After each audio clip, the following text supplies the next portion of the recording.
Let's start by going through this list that we have of this best 11, and then we'll dig into some players more specifically. So in goal, we've got Emmanuel Ochoa along the back line, center back from Atlanta United, Noah Cobb, defensive midfielder Brooklyn Raines for the Houston Dynamo. We've got a ton of attackers as well alongside them. Bento Estrella, a midfielder for New York Red Bulls. Felipe Valencia, a winger out of Inter Miami. Jude Wellings, a defensive midfielder from RSL. Noel Buck, a homegrown signing for the New England Revolution. Esmir Bagatovic, also homegrown signing for the Revs. Andre Guitao, a winger for the Houston Dynamo. Axel Kai, a forward for RSL. And a center mid from the Seattle Sounders, who we have already seen in MLS, Bobby, that may be the most exciting player coming into this tournament, Reed Baker-Whiting. Yeah, and he encompasses what we've seen about the evolution of GA Cup over the last few years, David. And remember, the best MLS performance that we've ever seen was that 2019 championship team from the Seattle Sounders winning the Champions Division. And then really, what was it? 6 months later, you could start to see the impact on the first team. Josh Atencio, Daniel Leyva, now Obed Vargas. And here we come back to a player with first team appearances still yet to play in GA Cup, and Reed Baker-Whiting. And when you watch him play, the word that I think of, David, is graceful. Mm-hmm. Clean with both feet, the way he moves, the way he passes, the way he goes about the game, it's graceful. And especially for a player at his age, when the Sounders staff talk about him, they were amazed about how well he integrated into the first team. There's usually a bump for these 15 and 16-year-olds when they move to the professional environment, and he was so smooth about it the whole time.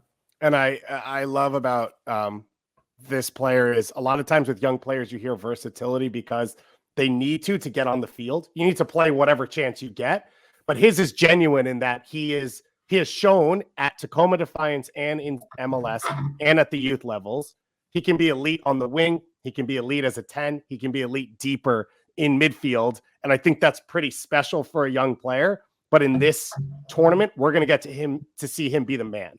Right. And that's one of the things you talked about with Seattle a few years ago is watching young players who it's all about hanging on at the pro level, show what they look like when they're dominant at this level. Yep. So moving on, who are the next couple of players? And I know that there's teams with actually multiple players on this Body Armor Rising 11. Yeah, the two that stick out to me are Jude Wellings and Axel Kai out of RSL. I was down at MLS Next Cup last summer. They won the U15 competition as teammates. Axel Kai won the Golden Boot, 5 goals in 5 games. Within months, he appeared for Real Monarchs after MLS Next Cup, where he was playing up in age group at the U15 level. So this is a young player who's now on a homegrown contract.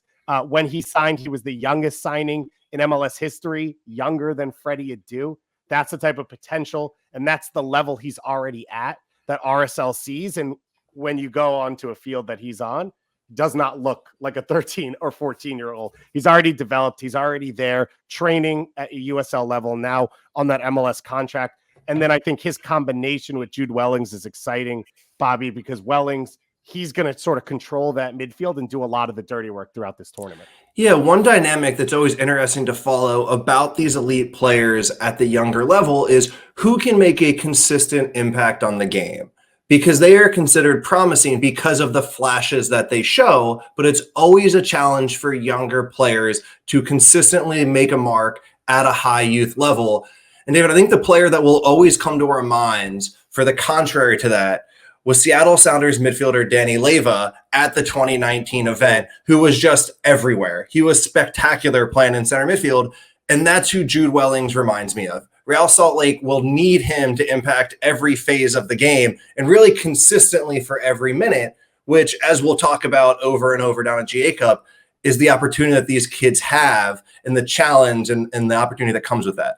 MLSsoccer.com is your site. As I said, we'll be streaming on Twitch as well, I believe. 4 games a day for the first 6 days of the tournament. And then we've got knockouts, a ton of games over the course of the weekend. And then the final of the U17 the following Sunday. It's going to be amazing. Let's hit a few more players before we talk a little big picture about this whole thing. And one of the big names that everyone will be familiar with, I think, is Bento Estrella, the Red Bull signing At the time, a year and a half ago when he signed, he was the fourth youngest signing in MLS history. He broke the record for the Red Bulls by a kid named Tyler Adams at the time, who did pretty well in his young career and his time at Red Bulls, and now his time over in Champions League. And Bento Estrella, we're hoping, is that next step. Tall, lanky, languid central midfielder, but Bobby, coming off a week with the Portuguese U17 national team, that's a high level of pedigree. Yeah, that's awesome. So to stick a little bit more on the attacking theme with you, David, I want to look at Inter Miami and their wide player, Felipe Valencia, partially because of what he has to offer. He's quick. He's fun to watch. I mean, you mentioned the idea of having people bring in their friends to watch a specific player. And I think that he will really be one of those guys down at the tournament, but also because, David, who is the Inter Miami Under-17 youth coach? Javi Mo and Javi Morales. So to see the impact that he has with his ability, his wisdom, and anybody ever played with him talk about what a good mentor he was, and to see how that reflects into these young players, I think is another fun side story that we like to track throughout the tournament. Absolutely. He broke Alphonso Davies' record as the youngest goal scorer in USL history. So again, a nice track record as we are building up this this young player history around MLS and this academy setup. And of course, GA Cup is a huge place to see it.